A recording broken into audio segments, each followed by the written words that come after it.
Agora há pouco teve a vitória, o empate, perdão, do São Paulo com o Mirassol em 1-1, e o Thiago Carpini já está cedendo entrevista coletiva, falando após esse empate do Tricolor Paulista. Vamos então com a coletiva do Carpini e a gente já fala um pouquinho do que foi essa partida também. Sendo programado internamente dentro do São Paulo. Em relação ao gol anulado, eu não vou entrar muito no mérito dessa questão, porque acho que tudo que a gente fala demais acaba surtindo algum efeito, e na maioria das vezes negativo e não positivo, porque não vai voltar atrás do que aconteceu. Mas numa finalização como a do Galopo, eu acho muito difícil que a interferência de algum atleta teria feito com que o Muralha defendesse aquela bola. Então é muito interpretativo, enfim, não vou me aprofundar no caso, e a minha opinião é que eu acho que o gol foi legítimo.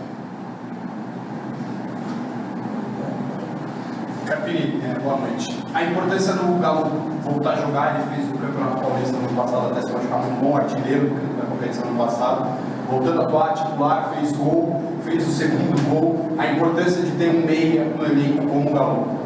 Muito importante, né? Assim como o Galopo também, o Nicão voltando a atuar bem pelo São Paulo. Gostei também da entrada do Nicão, participativo. O Galopo, depois de um longo período de inatividade, teve a oportunidade de fazer 10, 15 minutos no Morumbi na nossa estreia. Hoje um período um pouco maior dentro do programado, toda a carga muito bem ajustada e controlada, e essa evolução de maneira gradativa. É um cara que sabe fazer gols, isso já é uma amostra desde o ano passado, né? Em várias oportunidades ele foi decisivo. Ganhamos mais uma opção com a entrada do Galopo, sem dúvida. Ele ainda, assim que ele atingiu o seu melhor nível de jogo, por mais que fisicamente ele esteja recuperado da lesão, a gente sabe que o jogo é diferente, né? Alguns aspectos são muito específicos e é isso, ele precisa jogar, não tem jeito. E ressaltaria também a entrada do Nicão, que foi outra alternativa boa que nós recuperamos aí para a sequência do nosso ano. Técnico, falando sobre as estatísticas, né? As estatísticas mostram o São Paulo melhor que o Mirassol, mais posse de bola, mais finalização e também mais passe, né? O que o senhor acha que faltou para vir o segundo gol e sair com a vitória? Os números, eles foram bons, refletem muito o que foi a partida, né? Uma equipe bem ajustada na parte defensiva como a do Mirassol, sempre que saía num contra-ataque, numa transição, levava um certo perigo, então nós imaginávamos que pudesse ser essa tônica da partida. Detalhes de início de temporada, né? Eu acho que mais do que dizer o que faltou para a vitória, eu prefiro valorizar o ponto conquistado, né? É mais um ponto, é mais um jogo de invencibilidade. Você conseguir controlar esse volume físico de início de temporada, sempre pontuando, é o melhor cenário, então é isso que a gente busca. E os detalhes de início de temporada, tivemos chance ali com finalizações, no finalzinho do jogo, algumas bolas em profundidade, que poderia ter sido um pouco mais assertivo, mas está tudo dentro de um processo de um início do ano, situações a serem melhoradas e ajustadas para transformar todo esse volume ofensivo, essa posse de bola, essas situações em gols e em vitória. Mas mais do que isso, mais uma vez eu ressalto a entrega, o comprometimento do meu grupo, como esses caras correram, né, e valorizar o que foi conquistado. Carpini, boa noite. No próximo jogo contra no próximo jogo contra a Portuguesa, você pretende de repente relacionar o Arboleda, o Rames, também a Rafinha, existe alguma previsão nesse sentido? Bom, como eu disse anteriormente, a gente tem um controle de cargas e a gente está procurando seguir isso muito à risca, justamente pela quantidade de jogos e pelo elenco do São Paulo nos permitir essa rodagem no elenco, tamanha capacidade que nós temos. Então, em relação a essas três situações em específico, a gente ainda precisa entender um pouco mais agora a nossa representação a partir de quinta-feira, entender o que a gente tem de melhor para o jogo da Portuguesa e não deixar de pensar também na nossa sequência. Então, hoje foi um jogo que o Luciano descansou um pouco mais, o Lucas foi um pouco mais precavido, o São Paulo, em relação à situação dele, mas nada que preocupe, também está à disposição para a próxima partida. Então, a gente vai analisar dentro do que foi programado, né? Vamos respeitar muito o que foi planejado internamente, isso independente do resultado, mas como eu falei na pergunta anterior, trabalhar todo esse planejamento e respeitar o que está sendo feito conseguindo sempre somar, pontuar numa competição tão difícil, onde a gente vê o início dos clubes do interior, né? Eu acompanhei a rodada anterior, os jogos que fizeram, o Guarani, o Horizontino, o próprio Mirassol, então a gente sabe que o Campeonato Paulista é muito difícil e, como eu disse também anteriormente, uma equipe que poderia aí seguramente estar jogando a Série A do Brasil desse ano, questão de alguns detalhes, praticamente a mesma equipe que nós enfrentamos, tem uma dificuldade muito grande. Esse planejamento da próxima partida da Portuguesa já é pensando no grande jogo contra o Corinthians e também da Supercopa, então vocês têm 2 clássicos na próxima semana, então para essa partida Portuguesa, o planejamento é já visando a próxima semana? Não, o nosso planejamento é jogo a jogo. O jogo mais importante para nós é sempre o próximo, né? Hoje, para trás já ficou Corinthians, os clássicos, a decisão. Quando chegar no momento, nós vamos falar sobre isso, entender o que a gente vai ter de melhor, mas vamos passo a passo, de maneira gradativa. O planejamento é em cima do volume de treino, da carga para esses atletas em relação ao nosso início de temporada, para a gente poder ter um grupo mais equilibrado possível e não perder nenhum atleta por conta de um excesso nesse início que vai fazer falta na nossa continuidade. Então, para nós não tem Corinthians, não tem Supercopa, nós temos a Portuguesa no sábado, um jogo muito difícil, e a gente vai entender o que tem de melhor para esse jogo, pensando também em toda essa rotatividade também do elenco. Thiago Carpini, treinador de São Paulo, falando agora ao vivo, depois do empate contra o Mirassol, 1-1, segunda rodada do Campeonato Paulista, o São Paulo estreou vencendo em casa o Santo André por 3-1. Naturalmente, o Carpini tem que conciliar muitas coisas, né? A questão física, que ele falou muito por essa alteração que ele tem feito nos times, e as expectativas. Por isso, não estou pensando ainda em Corinthians, não estou pensando em Supercopa, mas a gente sabe que o torcedor de São Paulo começa a temporada pensando primeiro na Supercopa e depois, provavelmente, na Libertadores, na volta do São Paulo à Libertadores, depois de um campeonato inédito de Copa do Brasil. Mas é o início de temporada que a gente também está avaliando ainda o trabalho do Carpini num grande clube como São Paulo. São 2 jogos de amostra e hoje, principalmente, Pedro, ele fala da questão polêmica, que é do impedimento ou não, mas foi já uma segunda forma de ver esse São Paulo em campo, uma mudança no sistema defensivo, mudança de algumas peças. Então, são pequenas amostras, a gente pode dizer, do que pode ser o trabalho do Carpini no São Paulo, né? O que deu para ver um pouquinho já diferente hoje do que foi na estreia? Assim, o contexto do jogo hoje foi bem diferente da estreia, né? Falando primeiro do time, ele promoveu algumas alterações, ele entrou com o Ferrarese no lugar do Igor Vinícius lateral direito, o Ferrarese na zaga, e fez com que o Diego Costa passasse a ser esse zagueiro mais pelo lado direito, numa formação com 3 zagueiros, dando mais liberdade para o Wellington pelo lado direito. E na frente, as 2 alterações que ele fez, o Lucas, seguindo aí um cronograma particular de preparação física, sequer foi para Mirassol e aí entrou... Tinha sentido uma dor na coxa no primeiro jogo, mas não preocupa, é mais poupado mesmo, exatamente, como você disse. E aí entrou o Ferreirinha, fazendo esse lado direito, esse lado esquerdo como titular. E aí a grande novidade, assim, né, que foi o Galopo no lugar do Luciano, que foi para o banco justamente para dar minutos para o Galopo, que foi um jogador que na temporada passada foi importantíssimo. Inclusive, até o momento em que se machucou, ele era o artilheiro do São Paulo na temporada. Então o Galopo jogando aí como esse meia um pouco mais por trás do Calleri, encostando muito no Calleri, com o Rato fazendo o lado do campo pela direita e ali lá atrás...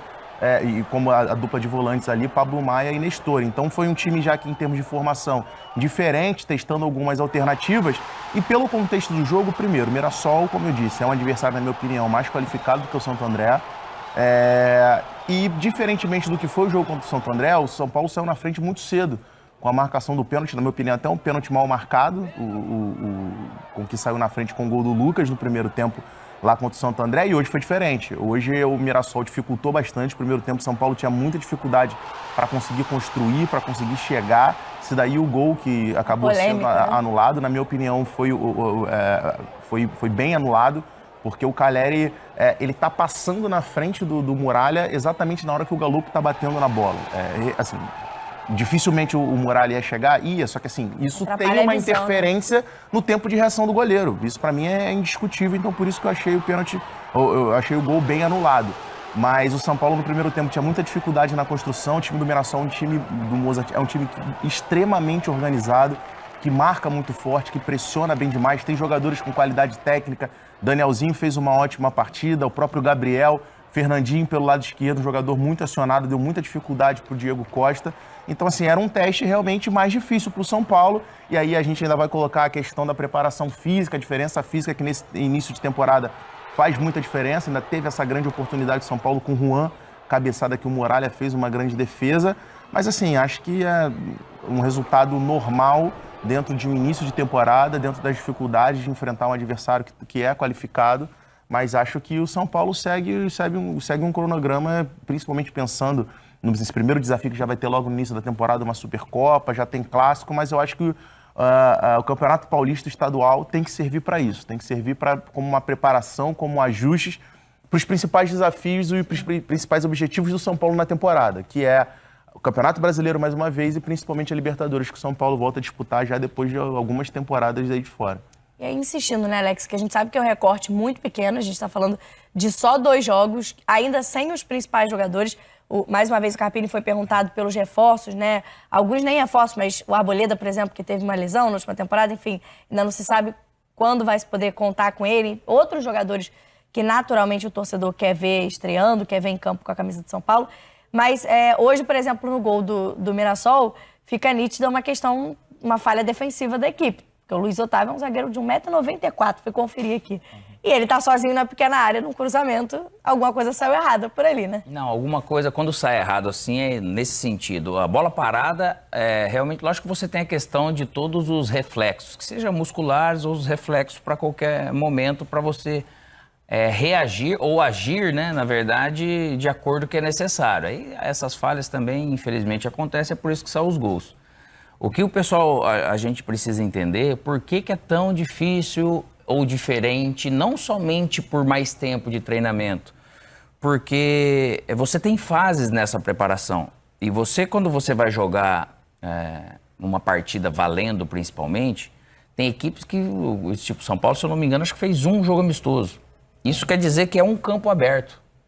O campo aberto, você vai fazer ações que tem muitos trabalhos durante o dia que você precisa complementar depois. Não é porque o futebol virou tudo muito campo reduzido, né? Só que no campo reduzido, você às vezes não vai atingir a sua velocidade máxima, que é acima dos seus 30 km por hora. Raramente algum atleta não vai passar disso. E você precisa fazer um trabalho de um sprint um pouco maior. Então, o jogo ele te dá a possibilidade num campo aberto, que às vezes no dia a dia de trabalho você não consegue trabalhar esse tempo todo com ele lá, então ele não vai estar preparado para tantas ações dentro do jogo desse jeito, contra um time que de repente tem, às vezes, 2 semanas de treinamentos a mais e fez 5 jogos amistosos a mais. Então ele está mais preparado mentalmente, fisicamente para isso. A saída do Lucas se dá uma dorzinha muscular, porque ele realmente fez 10 sprints, mas o corpo dele está preparado para fazer 3, 4 ou 5, você tira porque é um momento para não aumentar o risco desse problema, porque daqui a pouco você tem um probleminha, ele aumenta um pouco, para você recuperar esse outro tipo de situação muscular, ele demora um pouco mais. Mas todos os restantes, lógico que chega um ponto, você fica vendo movimentos mais pesados do Caleri, ainda do Ferreirinha ali você acaba vendo, mas é um time interessante do São Paulo. Sim. Porque independente se você faz os 3 zagueiros, você pega um lateral, um zagueiro ou um lateral igual o Rafinha que faz aqui, não muda nada, às vezes é na cabeça do cara. Hoje você vai ser um ala ou não, depende desse adversário, o que vai fazer. Então ele vai já tendo que exercitar algumas funções para alguns atletas de alguma maneira. O Nicão chegando e entrando da maneira que ele pode, ele não vai ser um cara de volume no jogo, o jogo todo, mas ele vai meter uma bola boa, ele vai ter uma posse de bola, vai ter um chute, alguma coisa de bom ele vai acabar fazendo. E assim, o São Paulo, independente dos gols anulados, independente até do resultado, que é sempre melhor vencer, é você ver como o seu time está evoluindo nesse caminho. Uma atenção que eu acho que o São Paulino tem que ter, e é uma preocupação que eu tenho em parte, é que, assim, se a gente for pegar efeito de comparação, não estou querendo comparar nem os trabalhos, muito menos os treinadores.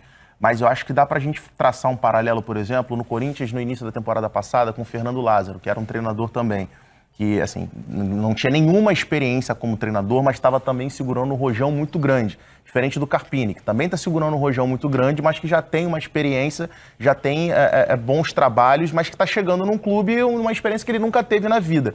E o Corinthians, o que aconteceu com o Corinthians no início da temporada passada, principalmente no Campeonato Paulista? Pela necessidade dos resultados, para você conseguir dar, de certa forma, algum lastro para o Fernando Lázaro, o Corinthians começou a utilizar formações principais em sequência, por exemplo. Isso já foi dito, inclusive, por pessoas de dentro do Corinthians, com relação ao Renato Augusto. O Renato Augusto, no início de temporada, ele foi utilizado de maneira sequencial, justamente com a minutagem mais alta, jogando todas as partidas para que o Corinthians conquistasse resultados, para que desse tranquilidade para a sequência do trabalho do treinador, só que isso você vai criando um efeito cascata, porque você passa a ter problemas físicos. O Corinthians acabou que teve uma queda que não conseguiu atingir o desempenho que era imaginado, o treinador não conseguiu ter a tranquilidade que era esperada e, enfim, a gente viu o que aconteceu, inclusive em termos de desempenho do Renato Augusto, ao longo da temporada inteira. Por que eu estou falando do Corinthians com relação ao Carpini?